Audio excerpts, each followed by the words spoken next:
오늘 말씀은 레위기의 마무리에 해당되는 말씀입니다. 레위기는요, 하나님께서 이스라엘 백성에게 내가 거룩하기 때문에 너희도 거룩해야 돼라고 말씀하십니다.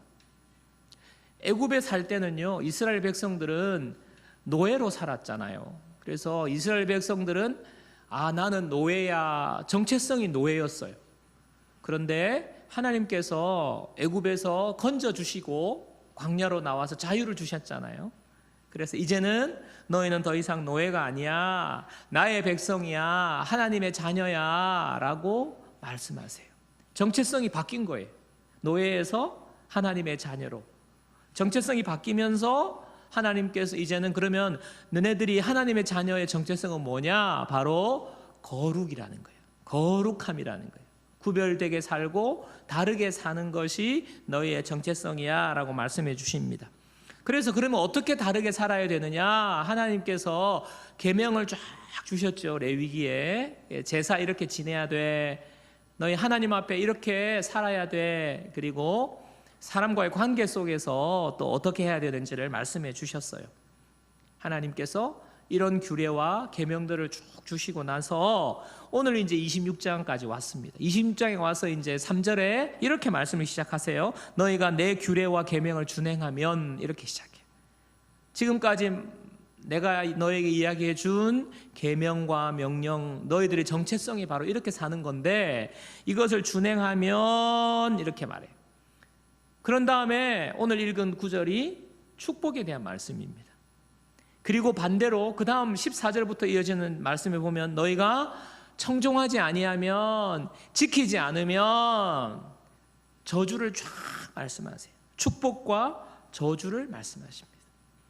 여러분, 이런 형식은요, 그 당시에 법 조문이라든지 그 다음에 조약을 맺으면, 조약을 우리가 이제 조약 당사자 사이에서 1번, 2번, 3번, 3번 이렇게 우리 지키기로 합시다 라고 서로 조약을 맺은 다음에 맨 뒷부분에는요 반드시 축복과 저주가 딱 들어가요. 왜냐하면 조약이 그냥 장난이 아니거든요. 서로가 서로, 조약 당사자가 서로 책임을 지는 거예요. 서로 의무를 지는 거예요. 그리고 우리가 서로 이렇게 잘 지킬 때에 이런 혜택들을 누리게 될 것이다, 바로 축복이죠. 근데 아마 법을 깨거든, 누가 어기거든 이제는 저주받는다 하는 거죠. 그 당시에 그렇게 형식을 그렇게 하는 것입니다. 상대방에 대한 책임과 의무가 무겁다는 것을 나타내는 것이죠. 여러분, 하나님께서 우리와 이렇게 약속을 맺으시는 거예요. 조약을 맺으시는 것입니다. 하나님께서 책임지시겠다라고 말씀하시고 너희가 하나님의 자녀로 이렇게 살면 하고 조약을 맺으신 다음에 축복하시는 거죠. 여러분, 우리가요 복받기만을 원하고 우리가 소원을 가지고 있는 것, 이거 성취하기만을 바라고 절대자에게 나아가는 것을요 기복신앙이라고 합니다. 여러분, 기복신앙이란 말 아시죠? 오로지 내가 원하는 것을 얻기 위해서 뭐 그런 거죠. 마치 상위에 돼지머리 올려놓고 돼지 주둥이에 돈 꽂으면서 거기서 조아리고 절하면서 이거 대박나게 해주세요, 잘되게 해주세요, 이렇게 말하는 것, 이렇게 행동하는 것, 이거 바로 결국에는 절대자라는 누군가를 향해서 머리를 숙이지만 결국에는 뭐예요? 당신이 절대자이거든, 나한테 잘해줘, 내 소원 성취해줘, 이거예요. 신을 어떻게든 뭐 빌든지 뭐 잘 보이든지 어떻게든 얼르고 달래고 해가지고 결국에는 내가 원하는 목적을 이루는 것, 내 소원 성취하는 것, 일종의 부담을 지우는 거예요. 결국에는 자기 중심인 것입니다.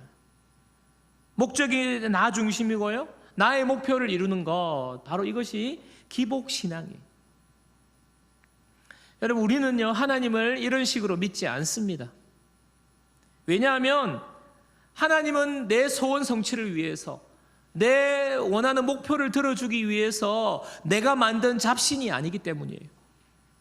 우리가 믿는 하나님은요 그저 나를 위해서 그냥 뭐 어떻게든 내가 위안을 삼고 나를 위해서 존재하는 세상에 흔한 그런 잡신이 아니에요. 하나님은 온 우주의 창조주이십니다. 온 우주 만물을 다스리는 분입니다. 그리고 우리는 하나님의 피조물이에요. 하나님 우리를 만드신 거예요. 그래서 우리가 믿는 하나님은요 우리가 마땅히 그분께 합당한 대우와 합당한 태도를 우리가 보이는 것, 그게 바로 우리가 하나님을 믿는 것입니다. 그래서 우리는요, 우리의 생각대로 하나님을 믿지 않아요. 하나님이 가르쳐 주신 대로, 하나님이 말씀해 주신 대로 말씀을 우리가 받았고 말씀을 가르쳐 주신 대로 우리는 그 말씀에 순종하며 사는 그런 하나님의 자녀인 것입니다. 레위기에서요, 앞에서 하나님이 우리와 조약을 맺으셨다 그랬어요. 너 이제 정체성이 바뀌었어. 하나님의 자녀가 되었어. 너 이렇게 이제 살아야 돼. 그리고 마지막에 오늘 축복의 말씀을 주시는 거예요. 너희가 순종하면, 잘 지키면 축복이 임하게 될 거야. 여러분, 이것은 조건이 아니에요. 조건을 내세우거나 하나님이 우리에게 부담 주시려고 하는 것이 아니라, 당연히 하나님의 자녀가 되었으니까 너네들이 하나님의 자녀답게 살면 이런 축복은 따라오게 되는 거야. 축복이 뭔지를 가르쳐 주시는 거예요. 지금까지는 우리가 내 힘과 내 능력으로, 아니면 내가 알지 못하는 어떤 절대자를 만들어 놓고 그렇게 해주기를 바랬다면, 하나님이 이제는요, 우리에게 하나님이 계시고 하나님이 어떤 분이신지, 하나님을 따르는 자녀에게 하나님이 무엇을 준비하고 계신지 하나님이 우리에게 가르쳐 주시는 거예요. 당연히 따라올 축복을 가르쳐 주시는 것입니다. 오늘 크게 세 부류의 축복이 따라온다고 말씀하시는데, 자, 여러분 잘 보세요. 첫 번째 축복이 뭐냐? 필요를 채워주심입니다. 우리 레위기 26장 3절에서 5절까지 다 같이 읽어요. 26장 3절 5절 다 같이 읽습니다. 시작.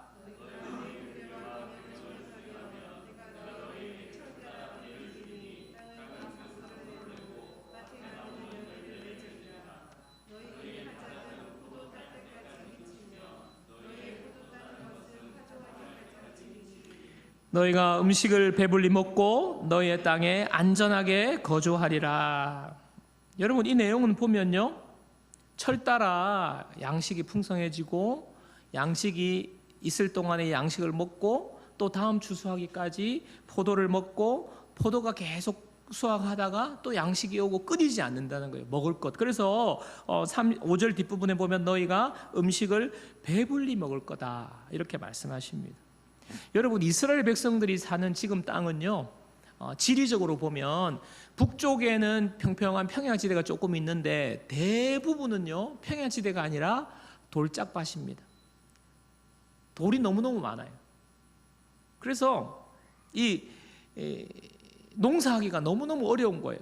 돌투성이니까. 그런데다가 지금 그 땅의 토양이 뭐냐면 석회석과 사암이에요.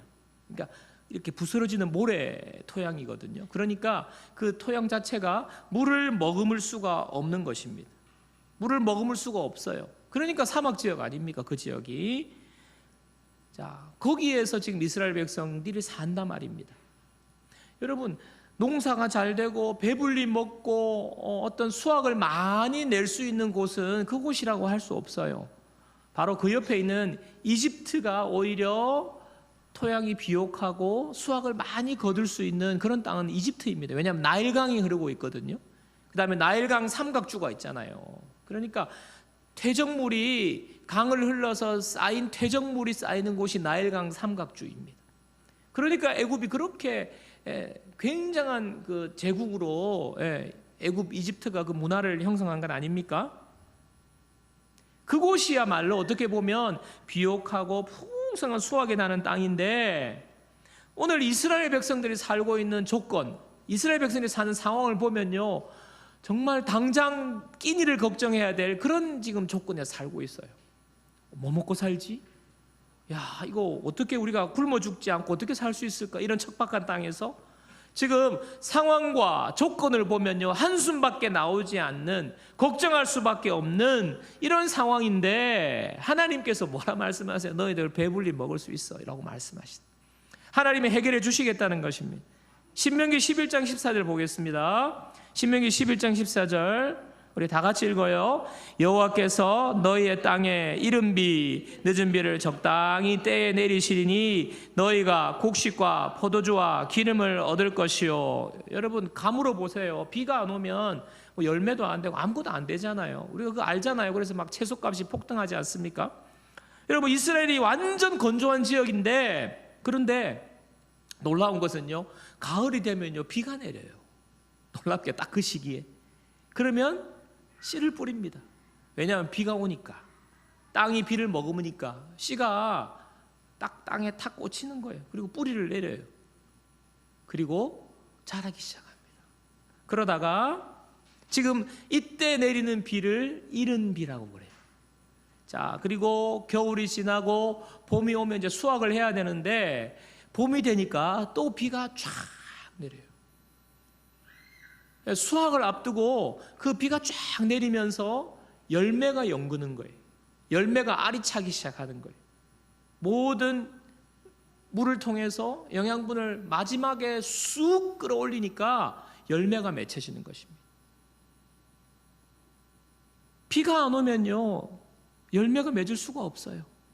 비쩍 말라가지고. 자, 이때 내리는 비, 봄에 내리는 비가 바로 늦은 비라고 부릅니다. 이른 비가 와서 씨를 뿌리고요, 늦은 비가 와서 열매가 연그는 거예요. 농사의 성패가 무엇에 달려 있습니까? 농사를 지을 수 없는 척박한 땅이에요. 물을 머금을 수 없는 그냥 쫙쫙 흘러내리는 모래 알갱이의 땅이에요. 그런데 농사를 누가 결정합니까? 좋은 종자가 있어서 열매 많이 맺는 거 아니에요. 특수한 농법이 있어서, 좋은 농기계가 있어서 열매 맺는 거 아닙니다. 하늘이 비를 내리면 그 비 때문에 열매가 맺는 거예요. 아무 다른 것 소용없어요. 비가 오지 않으면요 아무것도 거둘 수가 없습니다. 먹고 사는 것이 하늘에 달려있는 백성, 이스라엘 백성들이, 하나님께서 하나님의 자녀로 그들을 불러내서 그들이 거하게 하신 그 땅은요 하나님만이 먹여주시는 땅이에요. 그들의 노력으로, 그들의 상황으로, 그들의 조건을 바꾸어서 되는 것이 아닙니다. 하나님만이 그들의 필요를 공급해 주시는 분이고, 하나님 그렇게 약속하시는 거예요. 여러분, 우리가 살아가는데, 지금도 살고 있는데 생존이 누구에게 달려 있습니까? 여러분, 우리가 걱정하는 것 있고 염려하는 것 있어요. 이 세상에 살 때. 나는 지금 돈이 많아, 그래서 앞으로 걱정 없어, 이렇게 말씀하시는 분이 있어요. 어떠한 어려움이 와도 걱정 없어, 이렇게 말씀하시는 분이 있어요. 그런데 여러분 잘 보십시오. 돈이요 날개가 달려있대요. 돈이 날개가 달려있어요. 하루아침에 돈은요 어디론가 날아가 버립니다. 또 나는 너무 건강하기 때문에 매일 체크하는데 건강하기 때문에 아무 문제가 없어, 이렇게 말하는 사람이 있는데요, 제 주변에 지금 제가 뭐 한 50대 중반 가까이 다가오니까 갑자기 제 또래인데도요 갑자기 병원에 가고요 갑자기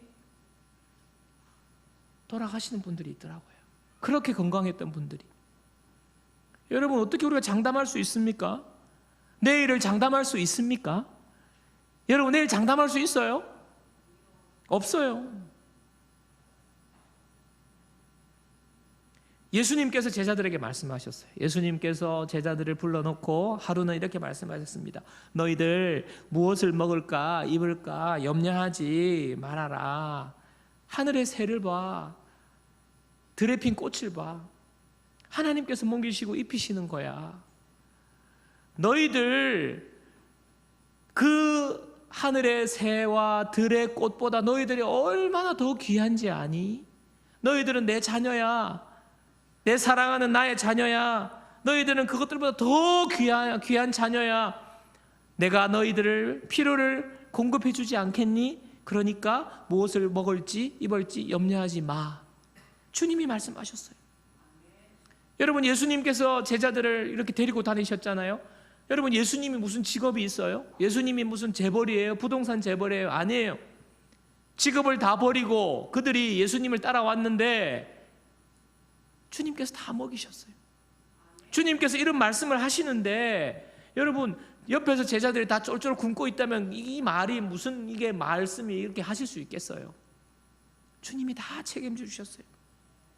사랑하는 여러분, 우리의 생존과 우리의 안전은요, 하나님께 달려 있습니다. 우리가 하나님의 자녀로서 하나님의 계명을 지키면 하나님께서 필요를 공급해 주신다고 약속하셨어요. 여러분, 우리는 이것을요, 이 하나님 말씀 붙잡고 사는 거예요. 믿고 사는 거예요. 저와 여러분, 하나님께서 우리의 필요를 공급해 주신다는 이 놀라운 사실을 믿고 우리의 모든 염려와 걱정은 맡기고 주님께 의지하는 저와 여러분 되기를 주님의 이름으로 축원합니다. 하나님은 그 계명을 믿고 따르는 자에게 필요를 공급해 주세요.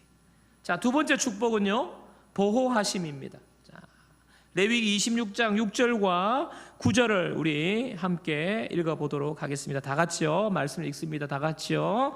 내가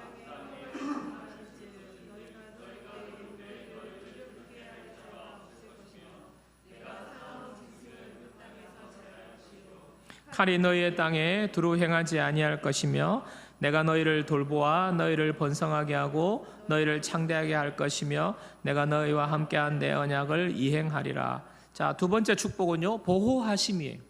하나님의 명령을 따르는, 순종하는 자에게 따라오는 축복이 바로 보호하심입니다. 여기 말씀해 보면요, 너희가 누울 때에 너희를 두렵게 할 자가 없을 거다, 이렇게 말씀하잖아요. 자, 누웠는데 등만 붙이면 꿀잠 잔다, 이거 아닙니까? 여러분, 이거 얼마나 기가 막힌 축복이에요. 너희가 누울 때 두려움이 없다는 거예요. 등만 붙이면 그냥 코 골고 꿀잠 잔다는 거예요. 근심, 걱정, 두려움으로부터 하나님이 건져주시고 하나님이 우리를 안전하게 보호해 주신다는 거예요. 여러분, 이스라엘 백성이 가나안 땅으로 들어가서 하나님이 허락하시는 땅에 들어갈 때에 그냥 들어간 거 아니에요, 여러분. 어떻게 들어갔습니까? 거기에는요, 이미 가나안 족속들이 다 살고 있었어요. 그래서 정탐꾼을 보냈을 때 어떤 정탐 보고가 왔습니까? 와, 거기 갔더니 거기는 그냥 장대한 거인들이 있고요, 안악 자손들이 얼마나 크고 기골이 장대한지 우리는 메뚜기와 같더이다, 이렇게 정탐 보고를 하잖아요. 우리가 가면 이것은 뭐 깨집니다. 예, 그 땅을 차지할 수 없습니다, 이렇게 말하지 않습니까? 현실이 두려운 거예요. 여러분, 예수 믿는 사람들이 사는 현실이 그냥 늘 천국 이런 거 아니잖아요. 우리가 똑같아. 이스라엘 백성도 마찬가지. 그들이 하나님의 백성으로 살 때에 그들이 맞이하는 현실은요, 굉장히 두려운 현실, 무서운 현실이었어요. 경쟁에서 지면요, 그냥 끝장나는, 우리가 지금 겪고 있는 이런 현실하고 똑같은 것 아닙니까?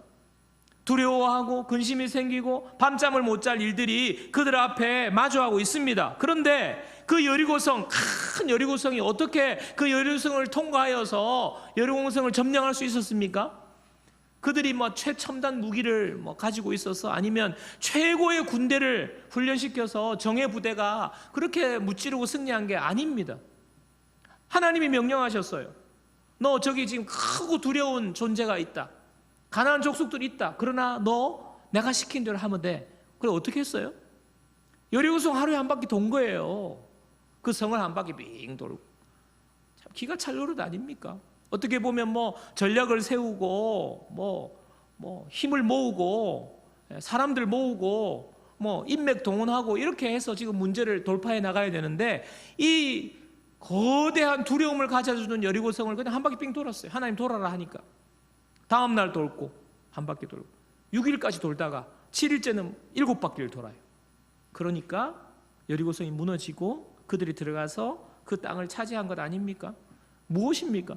그것이 무슨 전략이고 이런 것이 아니라 하나님의 뜻대로 하나님의 백성들은 하나님께서 그들을 인도해 주시고 모든 근심과 두려움을 물리치게 하신다는 거예요. 하나님께서 모든 것을 승리로 이끌어 주신다는 것입니다. 여러분, 우리에게 있는 수많은 전쟁들이 있어요. 우리를 근심하게 만들고 두려움을 주게 만들고 가정 문제, 자녀 문제, 직장의 문제, 앞으로 내 진로의 문제, 사업의 문제, 직장 생활하면서 겪는 이런 두려움들 우리가 어떻게 이길 수 있습니까? 하나님의 백성들에게는 하나님께서 보호하시고 하나님께서 승리를 주신다는 거예요. 넘어지지 않게 하신다는 거예요. 밤에도 두려움 없이 밤잠, 꿀잠 잘 수 있게 해주신다는 거예요. 여러분 이 시대에 보니까 불안장애, 불면증에 시달리는 분들이 예상외로 너무 많아요. 얼마나 스트레스가 많은 세상에 우리가 살고 있습니까? 뜻대로 일이 되지도 않고 그 스트레스가 너무 심하니까 감당이 안 되는 거잖아요. 공황이 오는 거잖아요. 완전 막 멘붕이 와가지고 무너지는 겁니다. 마음이 무너지고, 너무너무 우리 힘으로 사는 게 벅차요. 여러분 저도 목회자로서 우리 성도님들 이런저런 이야기를 들을 때마다 참 마음이 아프기도 하고 우리 현실이 참 벅차요. 이런 현실 속에서 여러분 예수님이 이 땅에 오셔서 우리의 짐을 덜어주신다고 말씀하셨어요. 요한복음 14장 27절 보겠습니다. 요한복음 14장 27절 다 같이요. 평안을 너에게 끼치노니 곧 나의 평안을 너에게 주노라. 내가 너에게 주는 것은 세상이 주는 것과 같지 아니하니라. 너희는 마음에 근심하지도 말고 두려워하지도 말라. 여러분 근심할 일이 있어요. 두려워할 일이 있어요. 내 앞에 닥치는 문제가 밤잠을 못 자게 만드는 그런 여리고성이 우리 앞에 있지만 주님이 뭐라고 말씀하세요? 평안을 너에게 주노라. 너희는 마음에 근심하지 말고 두려워하지 말아라. 예수님께서는 이 세상에 살 때 많은 고난을 겪으셨어요. 여러분 예수님이 이 땅에 살면서 눈물도 많이 흘리시고 고통도 당하시고 시험도 당하시고 너무나 힘든 일을 많이 겪었습니다. 우리가 겪을 수 있는 것 이상의 많은 고난을 예수님이 겪으셨어요. 다 겪으셨어요. 그리고 예수님은요 죽으셨어요. 죽음까지도 경험했어요. 우리가 그렇게 두려워하는 죽음, 막 조금만 아프면요 막 암이면 어떡할까, 막 암 걸려가지고 죽으면 어떡하나 막 두렵잖아요.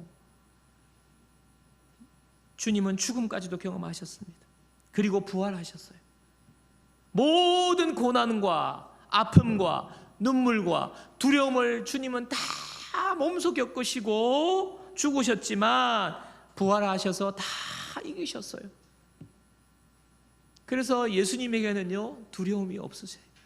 그래서 예수님의 이름이 뭡니까? 평강의 왕. 예수님은 평강의 왕이세요.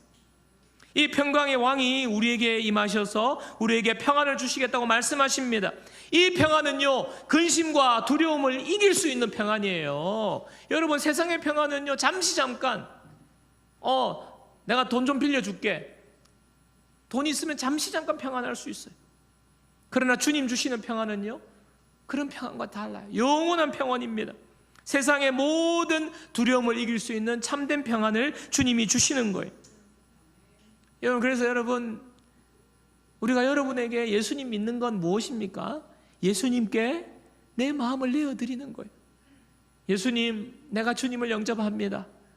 주님 내 마음속에 오셔서 나를 다스려 주세요. 예수님의 평안으로 나를 다스려 주세요. 예수님께 다 내어 맡기는 거예요. 예수님을 영접하고 예수님이 나를 다스려 주시기를 예수님께 마음을 내어드릴 때에 주님이 말씀하세요. 내가 너에게 평안을 주노라.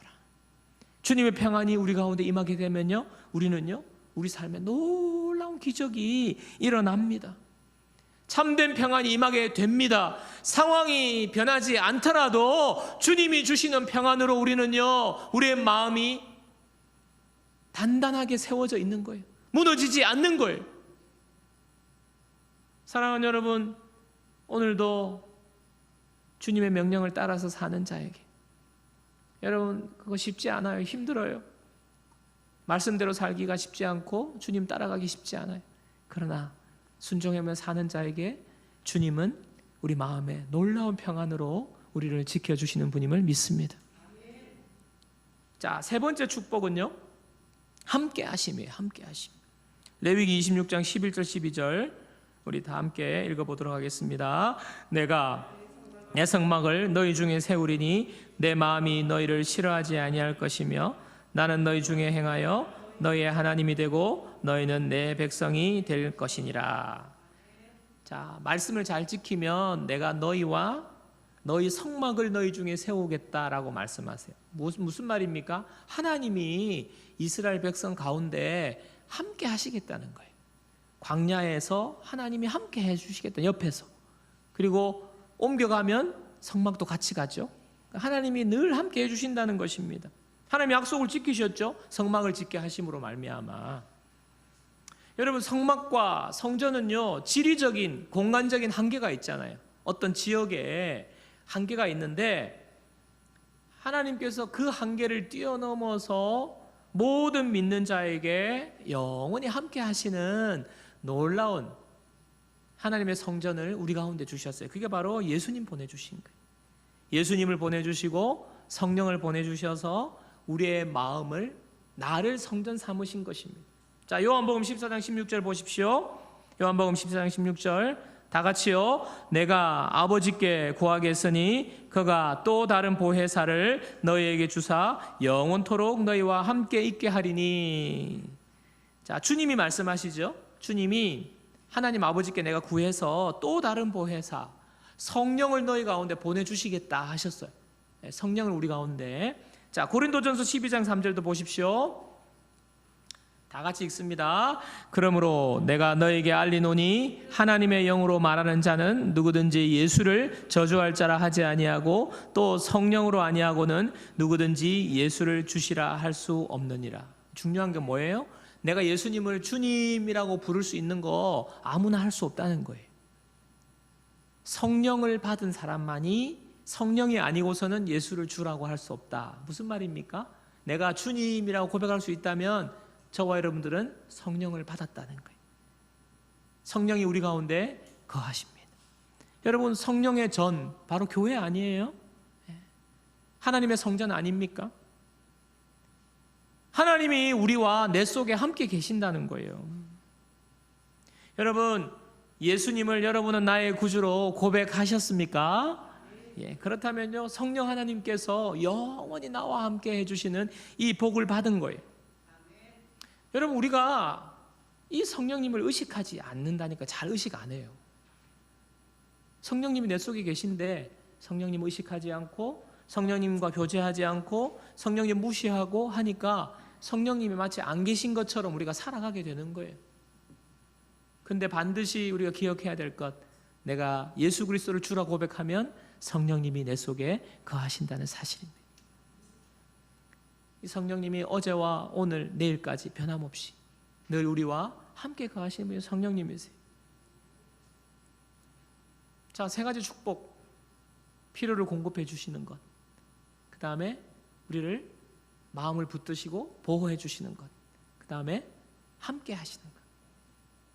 너희가 내 계명을 지키고 준행하면 이 세 가지 복을 주시겠다고 하나님이 약속하셨어요. 정말 제가 좀 양해를 구하고 마지막으로 좀 간증을 나누고 말씀을 마치려고 하는데 여러분 양해해 주시기를 바랍니다. 한 자매가 있었어요. 한 자매가 고등학교 때 친구를 만나러 갔는데 그곳이 하필이면 교회였어요.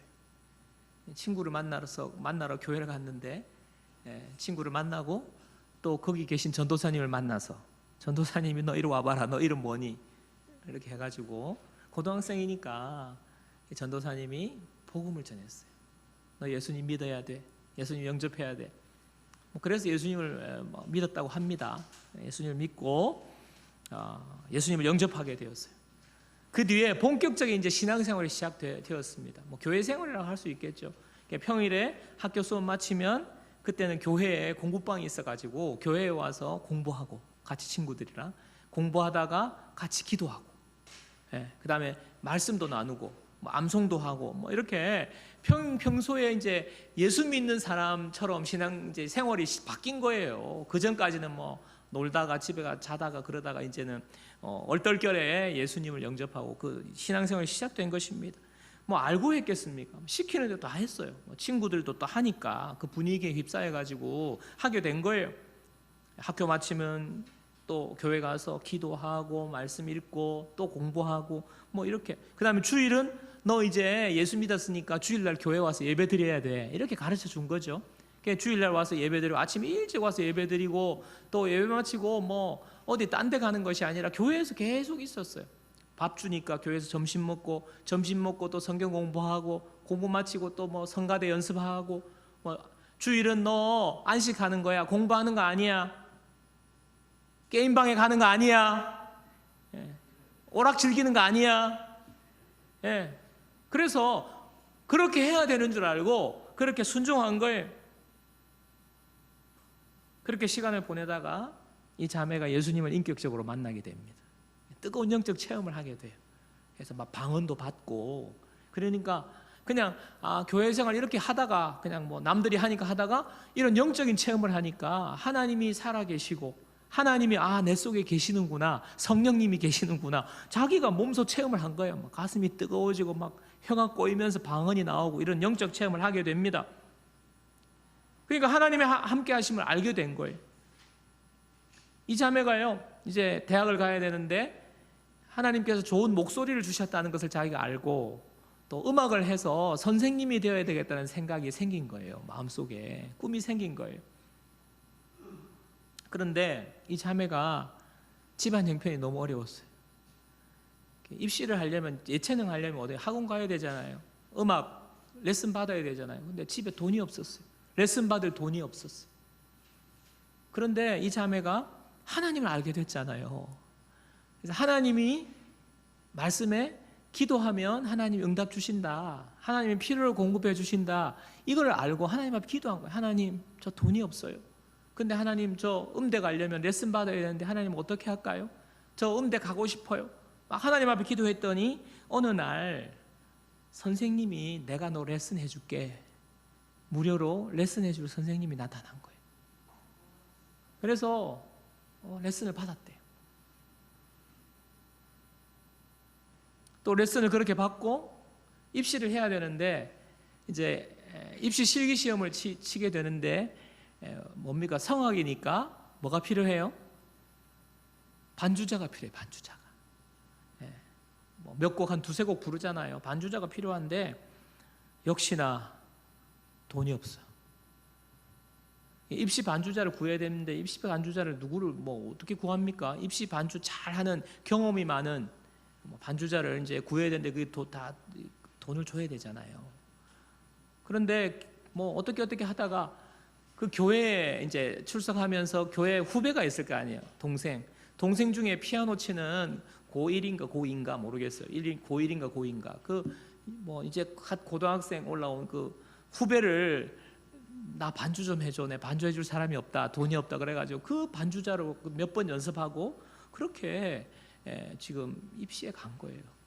여러분, 대학 입시라는 게 정말 유명한 선생님한테 레슨도 받아야 되고, 반주자가요, 여러분 고등학교 1학년 2학년이 무슨 말입니까? 입시 경험이 하나도 없는 반주자를 그렇게 할 수가 없어요.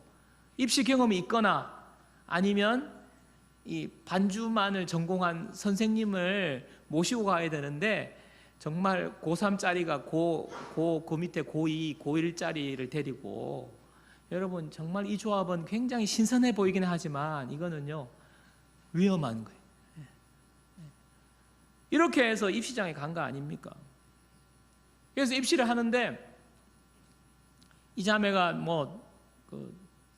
지금도 한 번씩 성악을 할 기회가 지금은 없지만 과거에 있었는데 그렇게 떨어요. 막 떨다가 막 침도 꼴까닥 삼키고 막 그래서 놓치기도 하는데, 그날도 굉장히 떨리는 상황인데 기도했다는 거예요. 하나님, 입시를 하는데 하나님 도와주세요. 하나님 함께 하신다고 했잖아요. 하나님 도와주세요. 기도했는데 정말 놀라운 경험을 했다고 합니다. 뭔가 무대에 올라갔는데 지금 내가 아닌 것 같은 느낌으로 노래를 했다는 거예요.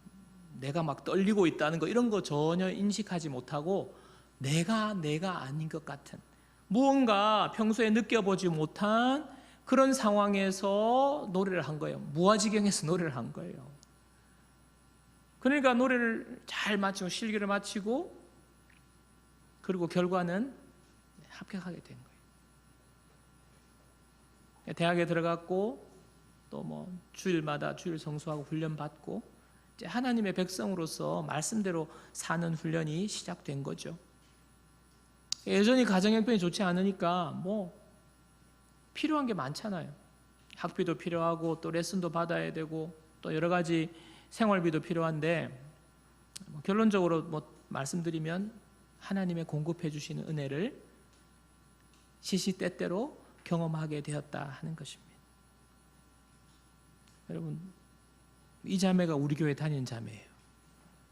눈치채신 분도 있고 하겠지만 여러분, 제가 왜 이런 이야기를 양해를 구하면서 제가 말씀을 드립니까? 왜 할까요?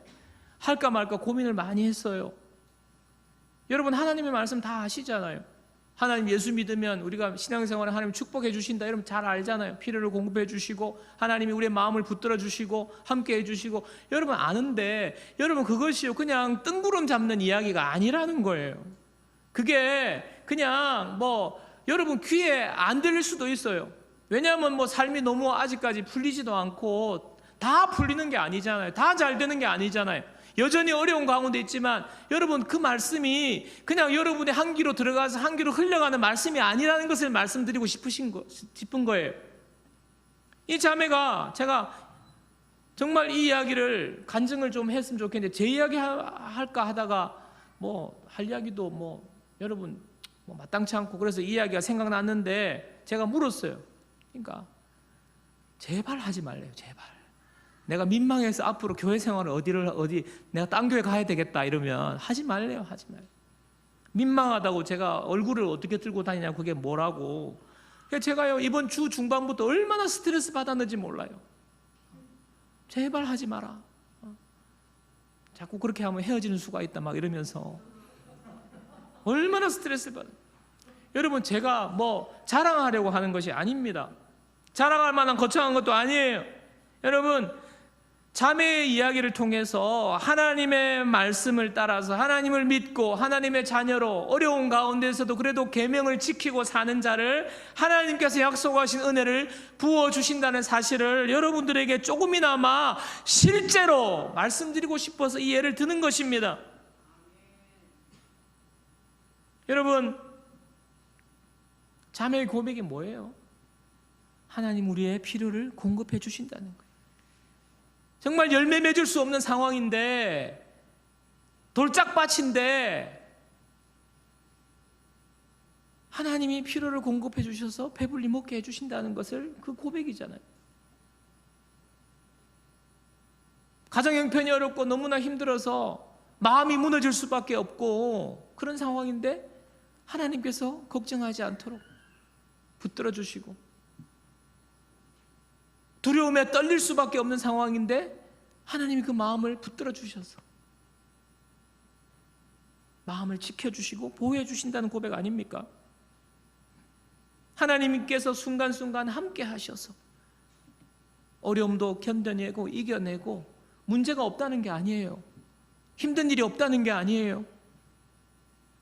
하나님께서 함께 해주셔서 그 모든 어려움들을 이겨내고 견뎌내고 우리가 살 수 있도록 하나님이 붙들어 주신다는 것 아닙니까? 여러분, 하나님께서 우리에게 하신 약속, 저와 여러분들에게 주신 약속인 줄 믿습니다. 여러분, 하나님은요 우리의 인생을 살아갈 때 우리의 필요를 공급해 주십니다. 우리의 마음을 붙들어 주십니다. 우리를 보호해 주십니다. 하나님 우리와 함께 하십니다. 바로 그분이 예수 그리스도이세요. 지금 우리 속에서 예수님께서 성령님을 보내주셔서 왜 보내주신지 아세요? 왜 함께 하시는지 아십니까? 우리를 도와주시는 거예요. 여러분, 우리가 계명을 지키고 사는 거 잘 안 될 때가 있어요. 믿음이 없어서 안 될 때가 있어요. 또 그렇게 하기 싫어서 안 될 때가 있어요. 왜 그냥 어려움 없이 그냥 해주시지 왜 어려움을 주셔가지고 꼭 그렇게 매달리게 하시느냐? 모르겠어요. 하나님 뜻은 모르겠어요. 그러나 하나님은 우리의 필요를 채워주시는 분, 보호해 주시는 분이에요. 함께 해주시는 분이에요. 우리가 때로는 여러 가지 두려움 때문에, 상황 때문에, 관계 때문에 말씀대로 살지 못하고 타협하는데, 여러분 하나님을 한번 신뢰해 보세요. 의뢰해 보세요. 이 약속대로 하나님이 진짜 하시는 분인지 여러분 한번 여러분의 믿음을 하나님께 걸어보세요. 그 마음을 하나님이 도와주신다는 거예요. 성령님이 우리 속에 계셔서 조금 더 여러분 노력해 보시지 않겠습니까? 조금 더 안식일을 하나님 앞에 더 잘 지키려고 여러분 노력해 보시지 않겠습니까? 어렵지만 성령님께서 도와주세요. 물질을 구별하고 여러분의 시간과 헌신을, 노력들을 헌신으로 하나님 앞에 이렇게 해보는 것 어렵지만, 지금 도무지 너무나 그럴 여력이 없지만 힘들지만 그래도 먼저 한번 순종해 보시지 않겠습니까? 성령님께서 도와주실 거예요. 말씀을 정리하겠습니다. 여러분, 오늘 하나님께 주신 세 가지 축복을 우리 모두 함께 누리게 되기를 주님의 이름으로 축원합니다. 그래서 말씀을 따라서 우리는요 거룩한 하나님의 자녀로서의 정체성이 있어요. 그 정체성을 따라서 말씀을 지키면서 어렵지만 몸부림치면서 그 말씀을 지키며 살 때에 성령님 우리를 도우시고 하나님 약속하신 이 놀라운 축복을 누리게 될 줄 믿습니다. 이런 은혜가 저와 여러분 모두에게 있기를 주님의 이름으로 축원합니다. 찬양